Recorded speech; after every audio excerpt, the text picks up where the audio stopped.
नमस्कार दोस्तों, स्वागत है आपका आज की बेहद बड़ी और ज़रूरी खबरों में। लेकिन खबर में आगे बढ़ने से पहले अगर आप भी गरीबों की मदद में उतरी कांग्रेस पार्टी का समर्थन करते हैं तो आप भी इस वीडियो को लाइक कीजिए और इस लाल बटन को दबाकर चैनल को फ्री में सब्सक्राइब करके घंटी बजाइए और कमेंट में लिखें जय हिंद। रुक करते हैं पहले खबर की तरफ। हमसे अगर गलती हुई तो जनता ने हमें शासन से बाहर किया, अब नीतीश कुमार की बारी है। तेजस्वी। जी हां दोस्तों, बिहार में विधानसभा चुनाव को लेकर तमाम दल जोर आजमाइश में लगे हुए थे, लेकिन उससे पहले विधान परिषद चुनाव में प्रत्याशियों की जीत पर नेता प्रतिपक्ष तेजस्वी यादव ने कहा कि हमने जाति देखकर उम्मीदवार नहीं बनाया है, स्वर्ण हो या किसी अन्य समाज के लोग, हम सबों के हित की बात करते हैं। आरजेडी नेता ने कहा कि सरकार की विकास की पोल तो खुल गई है, बिहार सरकार के मंत्री का आवास भी पानी में डूब गया है, अब पूरे बिहार पर बाढ़ का खतरा मंडरा रहा है। तेजस्वी यादव ने कहा कि अब लोग हमसे सवाल क्यों पूछते हैं, 30 साल पुरानी बात पर सवाल पूछना बेकार है, जवाब तो वर्तमान सरकार को देना है। हमसे अगर गलती हुई तो जनता ने हमें शासन से बाहर कर दिया, अब जवाब नीतीश कुमार को देना है। नेता प्रतिपक्ष यही नहीं रुके, तेजस्वी यादव ने सरकारी व्यवस्था को घेरते हुए कहा कि लॉकडाउन में अपराध का आंकड़ा बेहद बढ़ गया है, सरकार लॉ एंड ऑर्डर को बनाए रखने में फेल नजर आई है। रुक करते हैं अगली खबर की तरफ। मध्य प्रदेश उपचुनाव से पहले बीजेपी में कलह, विजय वर्गीय के खिलाफ शेखावत ने खोला मोर्चा, कांग्रेस ने दिया ये ऑफर। जी हां दोस्तों, मध्य प्रदेश में विधानसभा की 24 सीटों पर होने वाले उपचुनाव से पहले भारतीय जनता पार्टी की अंदरूनी कलह सतह पर आती दिख रही है। बदनावर से पार्टी के विधायक रहे भंवर सिंह शेखावत इन दिनों नाराज हैं। उनकी नाराजगी की वजह दरअसल राजेश अग्रवाल है, जिन्हें दिग्गज नेता कैलाश विजयवर्गीय ने भाजपा में शामिल कराया है। राजेश अग्रवाल की वजह से ही 2018 के विधानसभा चुनाव में शेखावत को हार का सामना करना पड़ा था। जाहिर है इससे तिलमिलाए शेखावत ने पार्टी हाईकमान के सामने नाराजगी जाहिर कर दी है। वहीं इस पूरे मामले पर कांग्रेस पार्टी ने चुटकी लेते हुए कहा है कि बीजेपी के प्रदेश संगठन का अंतर्कलह सामने आ गया है। वहीं खबर यह भी है कि कांग्रेस की ओर से शेखावत को टिकट ऑफर किया जा रहा है। भंवर सिंह शेखावत खुलेआम बीजेपी महासचिव कैलाश विजयवर्गीय पर आरोप लगा रहे हैं कि उन्हें हराने के लिए ही राजेश अग्रवाल को बदनावर से खड़ा किया गया था।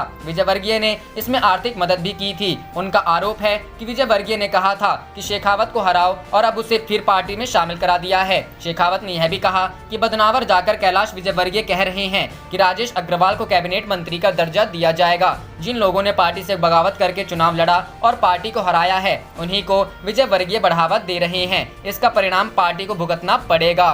रुख करते हैं अगली खबर की तरफ। सोनिया गांधी ने मोदी सरकार पर साधा निशाना, बोली ईंधन की कीमतें बढ़ाकर जनता से जबरन वसूले 18 लाख करोड़। जी हां दोस्तों, कांग्रेस पेट्रोल डीजल की कीमतों को लेकर आज पूरे देश में प्रदर्शन कर रही है। इसी क्रम में कांग्रेस अंतरिम अध्यक्ष सोनिया गांधी ने पेट्रोल डीजल की बढ़ी कीमतों पर मोदी सरकार पर निशाना साधा है। उन्होंने कहा है कि पेट्रोल डीजल पर 12 बार एक्साइज ड्यूटी बढ़ाकर मोदी सरकार ने 18 लाख करोड़ रुपए अतिरिक्त वसूले हैं। समाचार एजेंसी ANI के मुताबिक सोनिया गांधी ने कहा कि पिछले 3 महीनों में मोदी सरकार ने 22 बार लगातार पेट्रोल डीजल की कीमत में बढ़ोतरी की है। 2014 के बाद मोदी सरकार ने जनता को कच्चे तेल की गिरती कीमतों का फायदा देने की जगह पेट्रोल डीजल पर 12 बार एक्साइज ड्यूटी बढ़ाकर 18 लाख करोड़ रुपए की अतिरिक्त वसूली की है। सोनिया गांधी ने आगे कहा कि सरकार की जिम्मेदारी ये है कि वो मुश्किल समय में देशवासियों का सहारा बने, ना कि उनकी मुसीबत का फायदा उठाकर मुनाफाखोरी करे। ईंधन की अन्यायपूर्ण बढ़ोतरी ने सरकार द्वारा देशवासियों से जबरन वसूली का एक नया उदाहरण पेश किया है। यह न केवल अन्यायपूर्ण है बल्कि संवेदनहीन भी है। मिली जानकारी के मुताबिक सोनिया गांधी का कहना है कि मैं मोदी सरकार से यह मांग करती हूं कि कोरोना महामारी के संकट में पेट्रोल डीजल की बढ़ाई गई कीमतें फौरन वापस ली जानी चाहिए। एक्साइज ड्यूटी को भी वापस लिया जाए। बता दें कि आज दिल्ली और अन्य बड़े शहरों में पेट्रोल डीजल की कीमतें 80 रुपए प्रति लीटर को भी पार कर गई है। लॉकडाउन के बाद मोदी सरकार ने 22 बार पेट्रोल डीजल के दामों में बढ़ोतरी की है। रुख करते हैं अगली खबर की तरफ। मोदी है तो मुमकिन है, इसलिए डीजल से अधिक पेट्रोल के दाम, GMM। जी हां दोस्तों, पेट्रोल और डीजल की कीमतों में बेतहाशा वृद्धि के खिलाफ एक तरफ जहां झारखंड में कांग्रेस ने अपनी रणनीति के तहत प्रदर्शन को चरणबद्ध तरीके से शुरू कर दिया है, तो वहीं दूसरी तरफ विपक्ष राज्य सरकार द्वारा तेल में लगाए गए वैट को लेकर सरकार पर पलटवार करने की कोशिश कर रही है। मामले पर JMM प्रवक्ता मनोज पांडे ने कहा कि जो परिस्थितियां हैं और जो परेशानियां राज्य झेल रहा है, उनकी वजह से यह मामूली वैट लगाया गया है, क्योंकि केंद्र सरकार के पास राज्य सरकार का 72,000 करोड़ रुपए बकाया है और राज्य में राजस्व प्राप्ति का स्रोत भी काफी सीमित है, इसीलिए मामूली सी बढ़ोतरी की गई। इसके साथ ही केंद्र सरकार ने मनोज पांडे ने सीधा सवाल किया है कि जब क्रूड ऑयल की कीमत अपने निचले पायदान पर है तो ऐसे में इनकी कीमत बढ़ाने का कोई औचित्य नहीं है। वहीं इस मसले पर जेएमएम प्रवक्ता मनोज पांडे ने प्रधानमंत्री नरेंद्र मोदी पर कटाक्ष करते हुए कहा कि मोदी है तो मुमकिन है, इसीलिए आज डीजल की कीमत पेट्रोल से ज्यादा हो रही है। बता दें कि लगातार पेट्रोल और डीजल के बढ़ते दामों को लेकर विपक्षी दल लगातार केंद्र सरकार पर हमलावर है। करते हैं अगली खबर की तरफ। डीजल के बढ़ते दाम से परेशान किसान, कहा अब खेती में कुछ नहीं बचेगा। जी हां दोस्तों, पिछले साल और इस साल की खेती में 1.5 गुना का अंतर। एक खेत में कम से कम 5 बार चलना ही होता है ट्रैक्टर। डीजल के दाम में आग लगी हुई है। हर रोज बढ़ रहे दाम से किसानों की कमर टूट गई है। जयपुर में सोमवार को डीजल का भाव 81 रुपए 29 पैसे लीटर रहा। किसानों का कहना है कि पिछले साल और इस साल की खेती में 1.5 गुना का अंतर आ गया है। अगर हाल यही रहा तो किसानी छोड़नी पड़ेगी। जयपुर के धवास गाँव में ट्रैक्टर चलाने वाले सुरेश कहते हैं कि पहले एक महीने में जहां 10,000 का डीजल लगता था, अब सीधे 13,000 रुपए का लगने लगा है। कहने को तो पिछले साल की तुलना में डीजल के दाम 20 ही बढ़े हैं, मगर आप खेती करते हैं तो जानते हैं कि खेत में कम से कम 5 बार ट्रैक्टर चलाना पड़ता है। ऐसे में डीजल की बढ़ोतरी ने हमारी कमाई खत्म कर दी है। जयपुर में 40 डिग्री के तापमान में मूंगफली की निवाई कर रहे मीठा लाल का कहना है कि हमारे पास 14 से 15 बीघा खेत है और एक साल में मैं 1 लाख से ज्यादा रुपए का डीजल का प्रयोग करता हूं। लेकिन हाल ही के दिनों में जिस तरह से डीजल के दाम बढ़े हैं, उससे खेती में होने वाला छोटा मुनाफा भी डीजल के बढ़े हुए दामों की भेंट चढ़ जाएगा। सरकार किसानों को ध्यान में रखते हुए कम से कम डीजल के दाम कम करें। अब तो पेट्रोल और डीजल के दाम में कोई अंतर ही नहीं रह गया है। मीठा लाल का कहना है कि जुताई के अलावा खाद बीज भी ट्रैक्टर से लेकर आते हैं। बिजली नहीं मिलती है तो इसी डीजल से सिंचाई भी करते हैं। उसके बाद फसल कटने पर इसी डीजल से थ्रेसर भी चलता है और ट्रैक्टर पर लाद कर बाजार ले जाते हैं। अनाज के लिए तो वहाँ भी डीजल ही काम आता है। रुख करते हैं अगली खबर की तरफ। महंगाई के विरोध में कांग्रेस का राज्यव्यापी धरना, राष्ट्रपति को भेजा ज्ञापन। जी हां दोस्तों, उत्तराखंड कांग्रेस ने बढ़ती महंगाई को लेकर राज्य भर में भाजपा सरकार के विरोध में प्रदर्शन किया और राष्ट्रपति को एक ज्ञापन प्रेषित किया।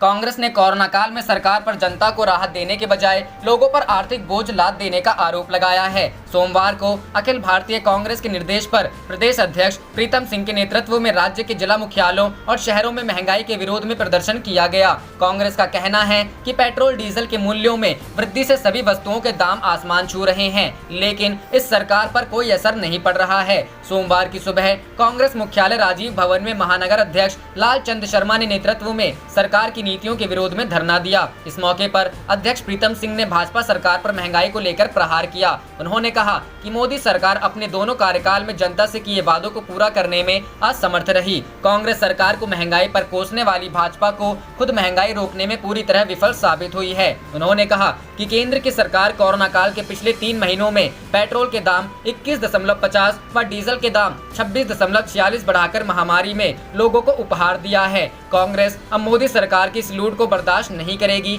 और जिला, ब्लॉक व न्याय पंचायत स्तर तक आंदोलन चलाया जाएगा। सिंह ने कहा कि लोग स्वास्थ्य व आर्थिक महामारी काल में आर्थिक बोझ तले जीने पर मजबूर कर रही है। इस दौरान कांग्रेस ने पेट्रोल, डीजल एवं रसोई गैस की कीमतों में की गई वृद्धि को वापस लेने की मांग की है। इस मौके पर पूर्व विधायक राजकुमार, प्रदेश महामंत्री नवीन जोशी, गोदावरी थापली, ताहिर अली, प्रदीप जोशी, राजेश शर्मा, अशोक वर्मा, पूर्व नेता प्रतिपक्ष नगर निगम नीनू सहगल और एताज खान सहित अन्य मौजूद रहे।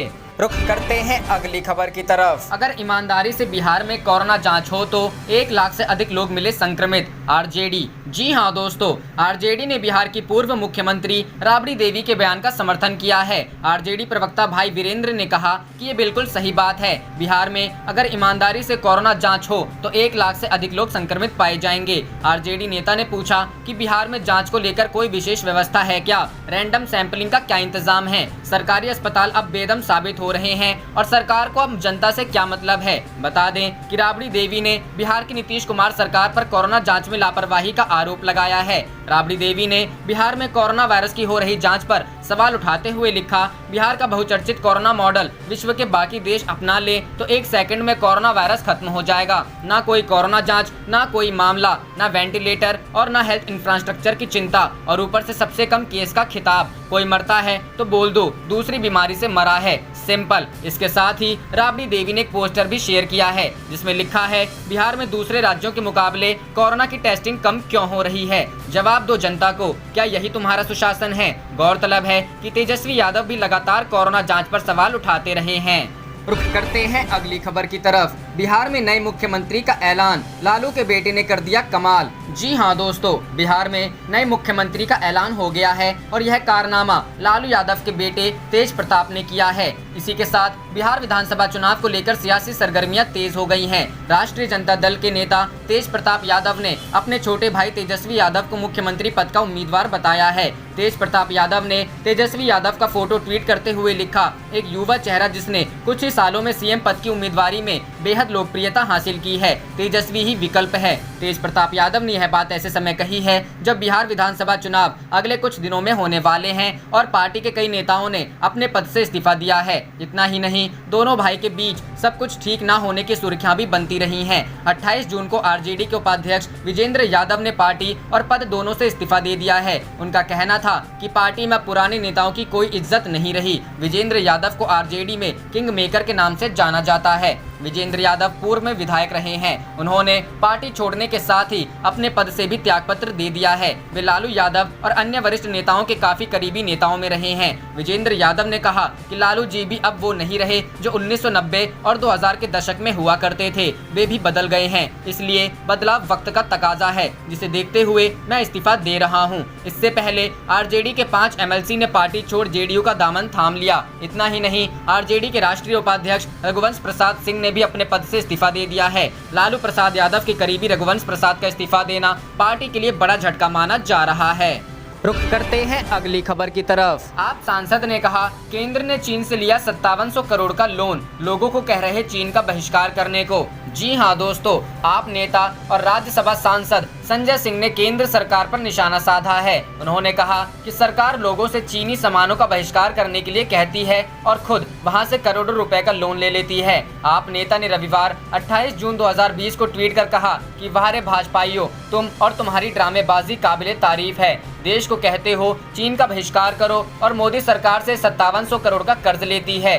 सीमा पर जवान शहीद हो रहे हैं और भाजपा सरकार घुटना टेक योजना के तहत काम कर रही है। बता दें कि वित्त मंत्रालय ने 19 जून को घोषणा की कि भारत सरकार और बीजिंग स्थित बहुपक्षीय वित्तीय संस्था एशियन इंफ्रास्ट्रक्चर इन्वेस्टमेंट बैंक ने भारत को 750 मिलियन अमेरिकी डॉलर कोविड-19 सहायता के लिए एक समझौते पर हस्ताक्षर किए। मंत्रालय ने कहा कि भारत सरकार और एशियन इंफ्रास्ट्रक्चर इन्वेस्टमेंट बैंक ने कोविड-19 महामारी से प्रभावित हुए गरीब और कमजोर की मदद के लिए 750 मिलियन अमेरिकी डॉलर के सहायता कार्यक्रम पर हस्ताक्षर किए। आप नेता ने कहा कि चीन को सबक सिखाने के लिए केंद्र सरकार को चरणबद्ध तरीके से योजना बनाकर चीनी सामान का बहिष्कार करना चाहिए। चीन को आर्थिक रूप से चोट पहुंचाने के लिए चीन से व्यापार बंद होना चाहिए। उन्होंने कहा कि इस समय पूरा देश चाहता है कि सैनिकों की शहादत व्यर्थ नहीं जानी चाहिए। मोदी सरकार चीन को मुंहतोड़ जवाब दें।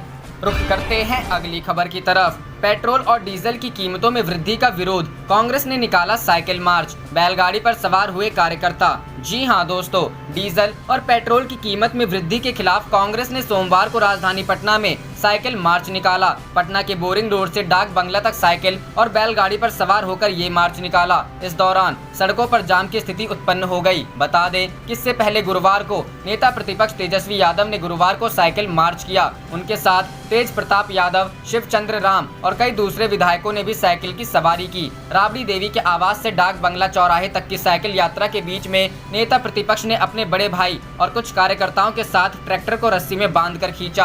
कुछ कार्यकर्ता ठेले पर बाइक लेकर चल रहे थे। लगातार 23वें दिन भी पेट्रोल और डीजल की कीमतें बढ़ी है। ऑयल मार्केटिंग कंपनियों ने सोमवार को भी पेट्रोल डीजल के रेट में बढ़ोतरी की है। रविवार को पेट्रोल डीजल के दाम स्थिर रहे थे। सोमवार को पेट्रोल की कीमत में 5 पैसे और डीजल की कीमत में 13 पैसे की बढ़ोतरी हुई है। अब दिल्ली में 1 लीटर पेट्रोल के लिए आपको 80.43 रुपए और डीजल के लिए 80.53 पैसे चुकाने होंगे। रुख करते हैं अगली खबर की तरफ। कांग्रेस नेता डीके शिव कुमार का आरोप, पीएम केयर्स फंड में कई चीनी कंपनियों ने दान किए करोड़ों, क्या मोदी अब भी लेंगे पैसा? जी हां दोस्तों, पूर्वी लद्दाख में गलवान घाटी में हिंसक झड़प के बाद भारत चीन सीमा विवाद को लेकर सियासत जारी है। भारतीय जनता पार्टी द्वारा राजीव गांधी फाउंडेशन को चीनी दूतावास से मिले दान पर सवाल उठाने के बाद कांग्रेस ने भी पीएम केयर्स फंड को लेकर आरोप लगाए हैं। कांग्रेस नेता डीके शिव कुमार ने प्रधानमंत्री नरेंद्र मोदी पर पीएम केयर्स फंड में चीनी कंपनियों की ओर से किए गए दान को लेकर निशाना साधा है। कांग्रेस नेता डीके शिव कुमार ने ट्वीट किया, विवादास्पद और अपारदर्शी पीएम केयर्स फंड में हुआई टिकटॉक, ओप्पो, श्याओमी जैसी चीनी कंपनियों से करोड़ों का डोनेशन स्वीकार किया गया है। जब चीनी भारत पर हमला कर रहे हैं तो क्या पीएम ऐसे दानों को स्वीकार कर अपनी स्थिति से समझौता नहीं कर रहे? प्रधानमंत्री इस पर क्या जवाब देंगे? आप देख रहे थे आपका अपना चैनल जय हिंद जय भारत।